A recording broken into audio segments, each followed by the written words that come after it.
Welkom bij deze GCRV-kennisclip over het gebruik van juridische bronnen. In deze kennisclip leg ik je uit wat juridische bronnen eigenlijk zijn, hoe je ze kunt gebruiken bij jouw onderzoek en hoe je geschikte bronnen kunt vinden. Allereerst is het zaak om stil te staan bij de vraag wat een bron nu eigenlijk is. Een bron is een tekst of een persoon waar je de informatie of data vandaan haalt, waar je jouw ideeën en onderzoek op baseert. Te denken valt aan een boek dat je leest, een wettekst die je analyseert of, in het geval van juridisch-empirisch onderzoek, een persoon die jij interviewt.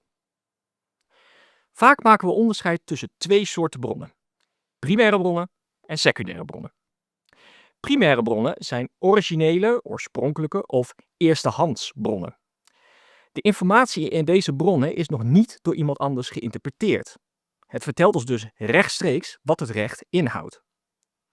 De belangrijkste primaire juridische bronnen zijn verdragen, wet en regelgeving, parlementaire geschiedenis en jurisprudentie. Naast primaire bronnen kennen we secundaire bronnen. Een secundaire bron bespreekt, analyseert, verklaart of bekritiseert een primaire bron of vat die bron samen. Secundaire bronnen zijn vaak geschreven door experts die de primaire bron uitleggen, beoordelen of die de nodige context bieden. De belangrijkste secundaire bronnen binnen het juridisch onderzoek zijn handboeken, artikelen in juridische tijdschriften, jurisprudentieanalyses en juridische commentaren, zoals de bekende tekst- en commentaarreeks. Wanneer je juridisch onderzoek doet, is het vooral belangrijk om te verwijzen naar primaire bronnen.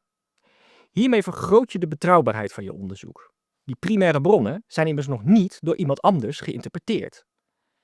Daarnaast komt het ook de controleerbaarheid van jouw onderzoek ten goede. Door te verwijzen naar de primaire bron kan een lezer direct de informatie checken waar jij je op baseert. Belangrijk bij zowel het gebruik van als het verwijzen naar de primaire bron is dat je die bron ook zelf hebt bestudeerd. Je wil natuurlijk zeker weten dat je de inhoud van de bron goed weergeeft en daarbij niet afhankelijk zijn van de uitleg van een ander. En daarmee kom ik terug op een veelgebruikte secundaire bron, de tekst en commentaar. De tekst en commentaar is eigenlijk een geannoteerde wettenset. Naast de oorspronkelijke wettekst bevat het een toelichting bij en een uitleg van de wet door een juridisch expert. Stel, je leest in de tekst en commentaar bij artikel 287 Wetboek van Strafrecht dat er geen sprake is van doodslag als de dood van een ander door schuld wordt veroorzaakt. Deze informatie is niet direct afkomstig van de auteur, maar volgt uit een memorie van toelichting bij een wetsartikel, een primaire bron.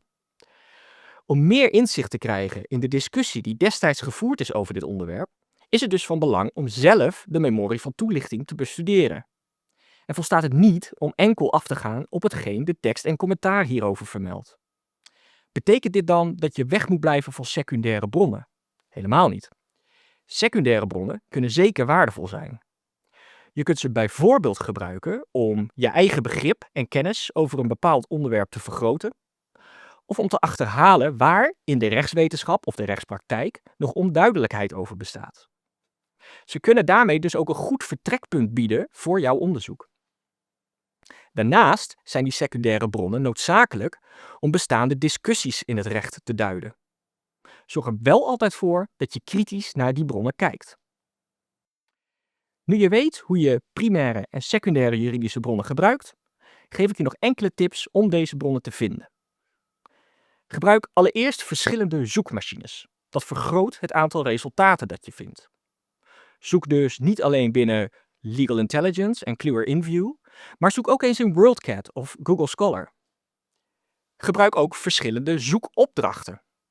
Doe je onderzoek naar doodslag, zoek dan niet alleen op de term doodslag, maar ook op artikel 287 Wetboek van Strafrecht. Raadpleeg altijd de parlementaire geschiedenis bij de wetgeving die voor jouw onderzoek relevant is.